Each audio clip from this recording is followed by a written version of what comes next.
Masala wheat dosa. ഗോതമ്പ് ദോശയും മസാലയും കൂടി ഉണ്ടാക്കിയൊരു മസാല ഗോതമ്പ് ദോശ. നല്ല ടേസ്റ്റാണ്. മസാല ഉണ്ടാക്കാൻ ഞാനൊരു ക്യാരറ്റ്, ഒരു പൊട്ടാറ്റോ, ഒരു തക്കാളി, ഒരു സവാള, 2-3 പച്ചമുളക്, പിന്നെ 2 കറിവേപ്പില അത് കഴുകി ചെറുതായി കട്ട് ചെയ്തെടുത്തിട്ട് ഇനി ഇതൊന്ന് വേവിപ്പിച്ചെടുക്കണം. ഞാനിത് കുക്കറിലിട്ടാണ് വേവിപ്പിച്ചത്. ആദ്യം കുക്കറിൽ കുറച്ച് വെള്ളം ഒഴിച്ചു അതിലേക്ക് ഉരുളക്കിഴങ്ങും ക്യാരറ്റും തക്കാളിയും സവാളയും പച്ചമുളകും ഇട്ട് ഒന്ന് ഇത് മൂടി വെച്ച് വേവിപ്പിച്ചെടുക്കാം. വെന്ത് വന്നാൽ നമുക്ക് വേറൊരു പാത്രത്തിൽ കുറച്ച് വെളിച്ചെണ്ണ ഒഴിച്ച് കടുകിട്ട് പൊട്ടിക്കാം. അതിലേക്ക് കുറച്ച് വെളുത്തുള്ളി മുളകും ഇട്ടൊന്ന് ഫ്രൈ ചെയ്തെടുക്കാം. പിന്നെ കറിവേപ്പില ഇട്ട് കൊടുത്തിട്ടുണ്ട്. ഇനി വേവിപ്പിച്ച പച്ചക്കറികൾ ഇതിലേക്ക് പൊരിയിടാം.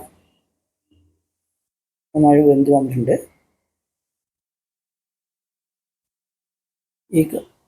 ഈ പച്ചക്കറി ഇതിൻ്റെ ഇട്ട ശേഷം നമുക്കൊന്ന് നന്നായി ഒന്ന് മിക്സ് ചെയ്തെടുക്കാം. വെളിച്ചെണ്ണയിൽ നന്നായി മിക്സായി വന്നാൽ ഇനി ഇതിലേക്ക് നമുക്ക് മസാല ആഡ് ചെയ്യണം. ഞാൻ മഞ്ഞൾപ്പൊടി മാത്രമാണ് ആഡ് ചെയ്തത്. മഞ്ഞൾപ്പൊടിയും പിന്നെ ആവശ്യത്തിന് ഉപ്പും ഇട്ട് നന്നായി ഒന്ന് മിക്സ് ചെയ്തെടുത്തിട്ടുണ്ട്.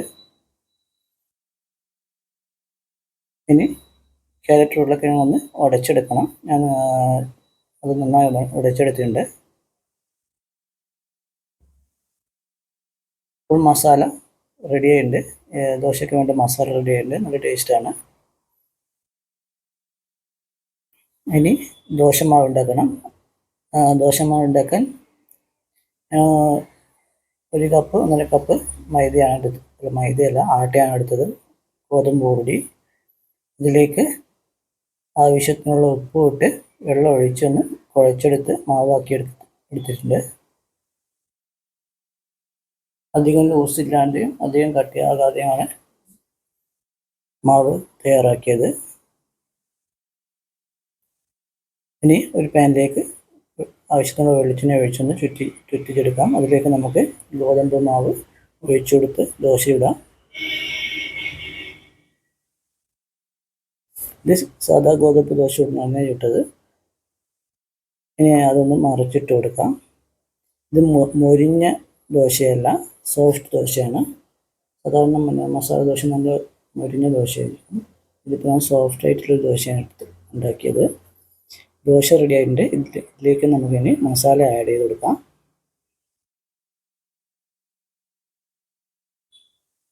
മസാലയിട്ട് ഒന്ന് മടക്കി കൊടുക്കാം. സാധാരണ മസാല ദോശ മടക്കാൻ പറ്റില്ല, സോഫ്റ്റ് ആയതുകൊണ്ട്. കൈ കൊണ്ട് നോക്കിയിട്ട് കൈ പൊള്ളുന്നു, അതുകൊണ്ട് മടക്കാൻ പറ്റിയില്ല. അതുകൊണ്ട് തവി കൊണ്ട് തന്നെ ചട്ടകം കൊണ്ട് തന്നെ ഞാൻ മടക്കിയെടുത്തിട്ടുണ്ട്. ഇപ്പോൾ നമ്മുടെ മസാല ദോശ വീറ്റ് കൊണ്ടുണ്ടാക്കിയ മസാല ദോശ ഒന്ന് റെഡി ആയിട്ടുണ്ട്.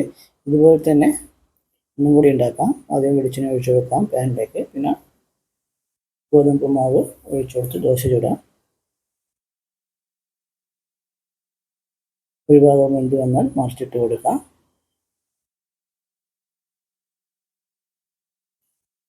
രണ്ട് ഭാഗം നന്നായി വെന്ത് വന്നാൽ നമുക്കിതിലേക്ക് മസാല ആഡ് ചെയ്ത് കൊടുക്കാം.